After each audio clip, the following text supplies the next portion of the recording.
మనసిస్తావా part 25. Phone తీసుకొని సైలెంట్గా ఉన్న రూపాలిని, ఏయ్ ఏం కాదు, నేనిక్కడే ఉన్నాను, వాళ్ళు చెప్పింది చెయ్యి, లేదంటే నేను లోపలికి వస్తాను అని చెప్పి సీరియస్గా శౌర్య, నో వద్దు, నువ్వు రావద్దు, అలా అయితే నోరు మూసుకొని వెళ్ళు, వాళ్ళు చెప్పింది చెయ్యి. సరే అని ఫోన్ వాళ్ళకి ఇచ్చి ఆ అమ్మాయి చేతుల్లో టవల్ అందుకొని పక్క రూమ్కి వెళ్ళి డ్రెస్ తీసేసి టవల్ కట్టుకొని భయంగా టవల్ని గట్టిగా పట్టుకొని బయటకు వచ్చింది.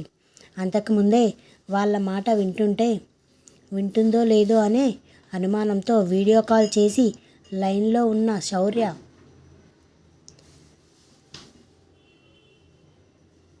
టవల్తో బయటకు వచ్చిన ఆమెని 2 నిమిషాల పాటు చూసి వెంటనే కాల్ కట్ చేశాడు. మేడం, అలా పడుకోండి అని బెడ్ చూపించింది. డోర్ లాక్ చేసి ఇద్దరూ కలిసి వెంటనే తమ పని మొదలుపెట్టారు. కళ్ళు మూసుకొని నుదురు రుద్దుకుంటున్న శౌర్య కళ్ళలో అంతకుముందు చూసిన రూపాలినే కనబడుతుంది. 1 గంటన్నర తర్వాత లెహంగాలో కనబడుతున్న తన నడుముని దుపట్టాతో కవర్ చేసుకుంటూ బయటకు వచ్చింది రూపాలి. అప్పటికే డ్రెస్అప్ అయి అక్కడ రూపాలి కోసం వెయిట్ చేస్తూ కాల్ మాట్లాడుతున్న శౌర్య పాయల్ అలికిడికి వెనక్కి తిరిగి చూడగా లైట్ బేబీ పింక్ కలర్లో లెహంగాలో దానికి మ్యాచింగ్ కోసం ముత్యాల చౌకర్తో పాటు కెంపుల్ లాకెట్లో ఉన్న నల్లపూసలతో లీవ్ చేసిన ఎయిర్ చెవులకి పెద్ద చాందీ బాలితో నుదుటికి సిల్వర్ స్టోన్ బింది, ఒక చేతికి డైమండ్ బ్యాంగిల్, ఇంకో చేతికి బ్రాస్లైట్తో కుడి భుజం మీద నుండి దుపట్టా వేసుకొని తన నడుముని కవర్ చేసుకోవడానికి ట్రై చేస్తూ బయటకు రావడం చూసి అవతల వ్యక్తితో మాట్లాడడం మర్చిపోయి చూస్తూ ఉండిపోయాడు. బ్లౌజ్ కిందికి లాగి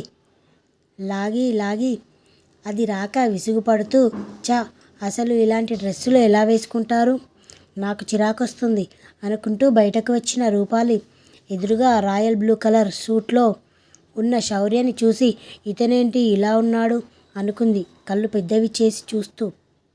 బ్లూ కలర్ సూట్ ఇంకా చేతికి ఉన్న వాచ్తో సింపుల్గా ఉన్న రాయల్టీగా ఉన్న అతనిని చూసి, ఇతని పక్కన కాదు కదా ఎదురుగా నిలబడ్డానికి కూడా నేను పనికిరాను కదా, మరెందుకు నన్ను అందరికీ పరిచయం చేసి తన పరువు తీసుకోవాలి అనుకోగానే ఆమెలో ఉండే సెల్ఫ్ రెస్పెక్ట్ బయటకు వచ్చి, అదేంటి నువ్వు అతని కంటే ఏ విధంగా తక్కువ అనుకుంటున్నావు? అతని దగ్గర ఉన్నంత మనీ లేనంత మాత్రాన నువ్వు ఎలా తక్కువ అవుతావు? అతనికి ఇంకా ఎదుటి మనుషులతో మాట్లాడడం వాళ్ళని గౌరవించడం రాదు. ప్రేమ ఆప్యాయతలు అయితే అతనికి పూర్తిగా దూరం. మరి ఇంకెలా నువ్వు ఇతని కంటే తక్కువ అనుకుంటున్నావు? గాడిద.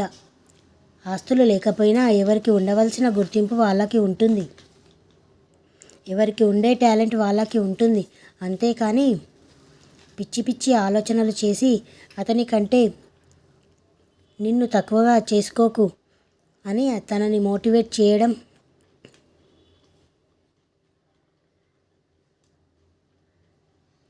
ఒక్కసారిగా స్టిఫ్గా నిలబడి దుపట్టాని వెనుక నుండి ముందుకు తెచ్చుకొని టీవీగా కింద ఈడుస్తున్న లెహంగాలో హై హీల్స్తో టకటకా లాడిస్తూ అతని దగ్గరికి వెళ్ళింది.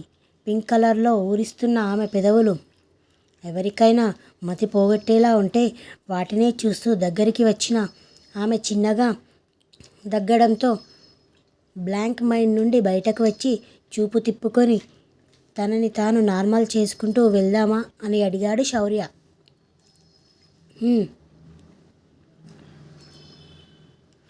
ఆ వెంటనే అక్కడి నుండి బయలుదేరారు ఇద్దరు. జర్నీ మొత్తం ఖాళీగా కూర్చున్న ఇద్దరు 10 నిమిషాలలో పార్టీ ప్లేస్కి వెళ్దాం అనగా, చూడు, పార్టీ అనగానే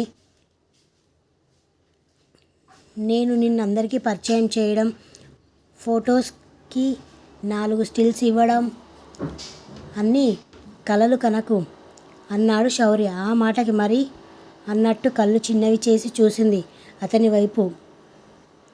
వేల మంది మధ్యలో మీడియా ముందు స్టేజ్ మీద నిలబడి నువ్వే నా భార్య, మా ఫ్యామిలీకి కోడలిగా పరిచయం చేసుకోవడమే కాకుండా ఏ నోటితో అయినా నా గురించి తప్పుగా వాగావో అదే నోటితో నా గురించి మా ఫ్యామిలీ గురించి మాట్లాడాలి అని చెప్పి సడన్ బ్రేక్తో కారు ఆపుతాడు. అతను చేస్తున్న దానికి అర్థం తెలిసి ఆమె గుటకలు మింగుతూ శౌర్యని చూస్తుంటే సైడ్ స్మైల్తో ఆమె వైపే చూశాడు అతను. అంటే ఇదా ఇతని ప్లాన్ అని మనసులో అనుకుంటూ ఆమెని చూస్తూ నా ప్లాన్ నువ్వు ఊహించలేవు అన్నాడు శౌర్య.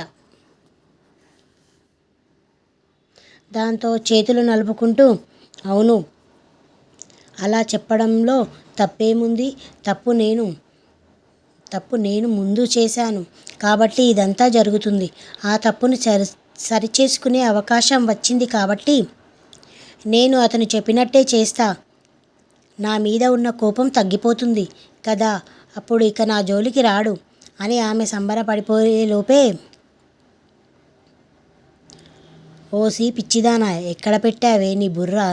ఒకసారి నువ్వు స్టేజ్ ఎక్కావు అంటే అతని భార్యగా లోకంలో ఉన్న ప్రతి ఒక్కరికి తెలిసిపోతావు. మరి ఎందుకే అంత సంబరపడిపోతున్నావు అని అడిగింది ఆమె మనసు. అది కూడా నిజమే కదా అనుకొని తనని తానే ఒకటి వేసుకుంటూ ఉండగా ఏం ఆలోచిస్తున్నావు, త్వరగా కిందికి దిగు, మీడియా వాళ్ళు వచ్చేస్తున్నారు అని చెప్పి అటువైపు నుండి కారు దిగి సూట్ని స్టిఫ్గా సరిచేసుకొని చుట్టూ తిరిగి వచ్చి రూపాలి వైపు డోర్ తీసి ఆమెకి చేయి అందించాడు శౌర్య. ఇంకా ఉంది.